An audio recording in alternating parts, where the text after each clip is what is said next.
Les gars, ça ne peut plus continuer comme ça. Le Ghana souffre des voleurs à la tête de son État qui, au lieu de combattre la montée des prix des marchandises, réduire le chômage et construire des industries prospères, se contentent de détourner l'argent du peuple pour leurs propres besoins personnels. Même au sein de l'armée, les généraux s'en foutent des soldats.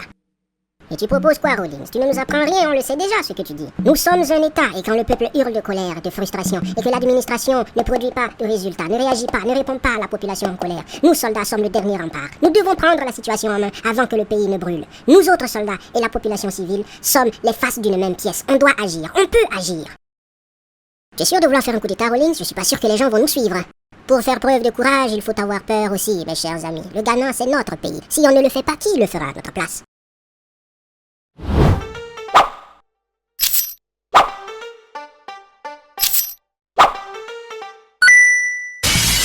Fred Akufo, vous et la SNC avez promis après la chute de Kwame Nkrumah de sauver le Ghana de l'inflation, du chômage. Mais non seulement vous avez échoué, mais vous avez conduit à la dévaluation de notre monnaie. La pénurie est désormais une réalité indélébile dans la vie des citoyens ghanéens. La pauvreté s'est répandue. Démissionnez maintenant. Mon petit lieutenant Rawlings, tu devrais apprendre à rester à ta place. Tu vas payer cher ton insubordination.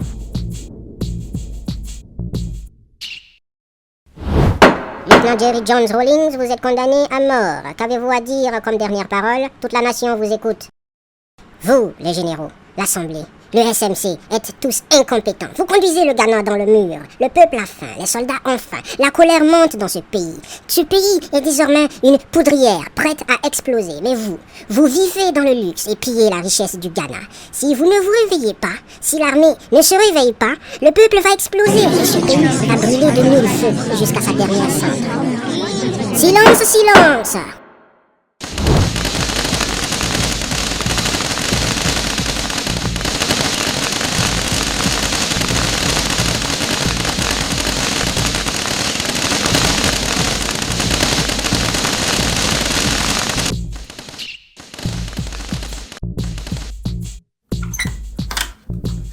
Mon lieutenant, vous devez nous suivre. Qui êtes-vous? Ce n'est pas l'heure de mon exécution, il me semble. Effectivement, vous avez raison, mon lieutenant. Ce n'est pas l'heure de votre exécution. C'est plutôt l'heure de votre installation dans vos nouvelles fonctions de président de la République du Ghana. La majorité des factions de l'armée ghanéenne sont d'accord et se sont ralliées à notre cause. Nous n'avons confiance qu'en vous. Vous seul êtes capable de créer l'unité et de ramener la paix au Ghana et la prospérité.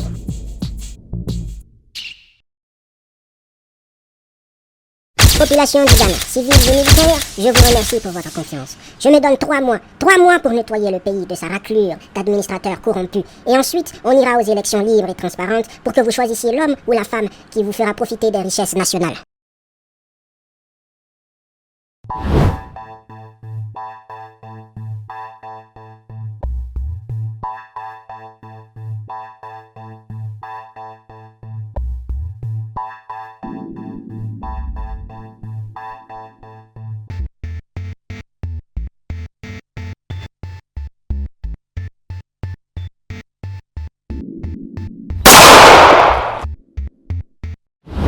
Nous y sommes, monsieur Ilan Liman. Vous avez été choisi par le peuple, par les élections démocratiques et transparentes pour leur apporter le bonheur. Travaillez dur dans l'intérêt du peuple. Mais n'oubliez pas ceci, l'armée veille au grain. Si jamais vous trahissez le peuple, vous serez sévèrement puni pour votre traîtrise.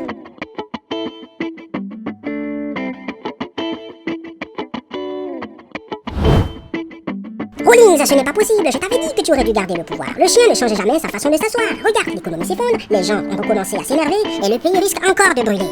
Je vois. Appelle le CM ici. Je veux les voir à 17h, on va parler, c'est très sérieux et tu le sais.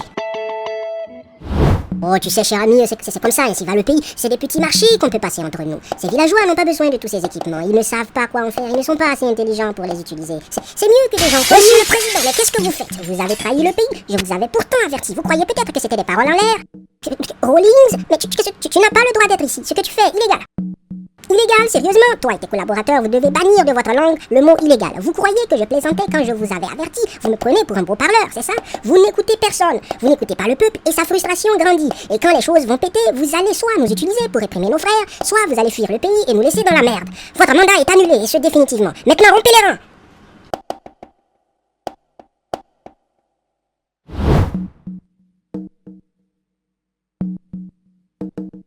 Cher peuple du Ghana, je suis de retour. Et pour ceux qui ne sont pas contents, prenez une grande bouteille d'Akpeteshi et buvez, car je suis là pour longtemps. Le Ghana est un État, bon sang, pas une propriété privée. Tous les Ghanéens doivent pouvoir sentir la bénédiction naturelle du Ghana. Ce n'est pas un jeu. Je vais organiser ce pays tel que même si le diable lui-même, quelle que soit sa corruption, il ne pourra pas empêcher le peuple ghanéen de profiter de son pays.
Je n'aime pas ce type, il faut tout faire pour le décourager de continuer avec des idéologies pas très capitalistes. Que dis-tu si on provoquait l'effondrement de l'économie ghanéenne? Excellente idée, mon cher Royaume-Uni. Il y a déjà une forte sécheresse qui frappe exceptionnellement la région. Si on provoque la chute du prix d'achat des matières premières comme le cacao et autres matières premières fournies par le Ghana, ils vont saigner et perdre leurs réserves de monnaie internationale. Ils ne pourront plus rien acheter au reste du monde. Il y aura des pénuries. Et pour les achever, ajoutez à tout cela, si toutes les banques internationales d'investissement refusent de leur donner des prêts, ça en sera fini de cette révolution. Je vais expulser 1 million de Ghanéens vers le Ghana. Ça va encore augmenter plus le chaos, amplifier les dégâts. Et comment tu comptes? Oh, bien sûr. Oh, tu n'as qu'à dire que les Ghanéens volent les emplois des Nigérians, ce qui explique la pauvreté et le manque d'emploi dans ton pays, au Nigeria. La population ne va pas réfléchir très longtemps et ils vont se révolter contre les Ghanéens et te soutenir dans cette expulsion. Ah, mais tu es très intelligent, USA. Rawlings, malgré tous nos efforts, ça ne marche pas comme on l'espérait. Nous n'avons plus d'argent. On ne peut plus rien importer, donc rien produire. Les acheteurs internationaux ne cessent de faire baisser les prix de nos produits. Et les banques refusent de nous prêter de l'argent pour nous relancer. Et le Nigeria qui lance l'opération Ghana Must Go. Tout cela est un sabotage, Rawlings. Ils veulent nous détruire. De toute façon, on est ruinés. On doit trouver de l'argent et vite, sinon ce pays va se décomposer. On va devoir accepter les conditions du FMI, j'en ai bien peur. Tu es sûr, Rawlings? Mais on ne renoncera pas, jamais, à notre souveraineté. Et surtout, on va faire en sorte d'utiliser cette nouvelle chance pour préparer le Ghana à être plus résistant, plus puissant, plus résilient. On a perdu une bataille, mais on ne va pas perdre la guerre.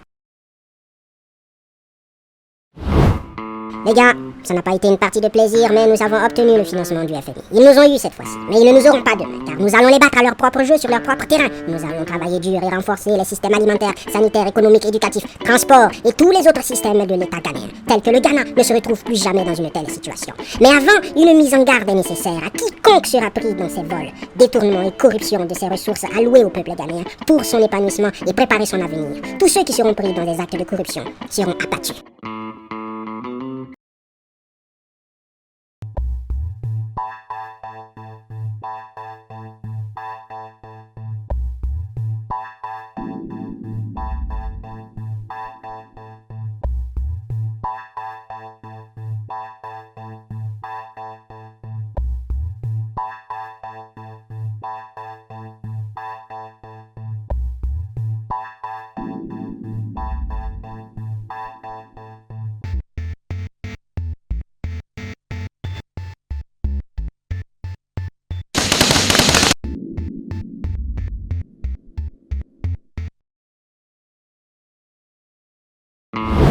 Rawlings, comment vas-tu? Tu es toujours vivant? Tu t'en sors? C'est bien. Dis-moi, quel mauvais vent t'amène, toi et ta clique ici? Félicitations pour ce que tu as réussi à faire du Ghana. Je suis vraiment surpris, crois-moi. Je te crois quand tu dis être surpris, mais je ne pense pas que tu sois venu ici pour juste me féliciter d'avoir rien fait d'autre que ce qui aurait dû être fait depuis longtemps si on avait eu un gouvernement sensé et respectable à la tête de ce pays. Tu as raison, mon cher, je suis là pour m'assurer que tu respecteras la démocratie. Tu vas vers la fin de ton 2e mandat, je crois, et nous te remercions vraiment beaucoup d'avoir fait appliquer la démocratie. Merci beaucoup d'avoir fait confiance au meilleur système politique du monde, enfin le moins mauvais d'après la légende, jusque-là. Mais maintenant, c'est l'heure du test ultime, tu dois passer la main. Ou sinon, quoi, hein? Vous allez nous obliger, vous allez aller contre la volonté du peuple. Laissez-nous gérer nos affaires et occupez-vous de vos problèmes. Nous avons changé aujourd'hui le Ghana. Le Ghana a de quoi tenir. Il n'y a plus de sécheresse. Et il n'y a plus d'opération Ghana Must Go au Nigeria. Si vous essayez de nous étrangler, vous aurez un coup en acier trempé pour vous briser les phalanges. Je vous ai entendu, je vous ai compris. Et si vous n'avez pas d'autre chose à dire, vous êtes libre de vous en aller. Ah bon, vraiment ok, alors bonne chance, au revoir. Je sais que tu es intelligent, tu vas faire le bon choix. Tu as perdu la tête, Rawlings. Si tu veux mon avis, le Ghana n'est pas encore prêt. Convoque toute l'administration, le conseil d'État, la presse, je veux parler à mon peuple. Jerry John Rawlings.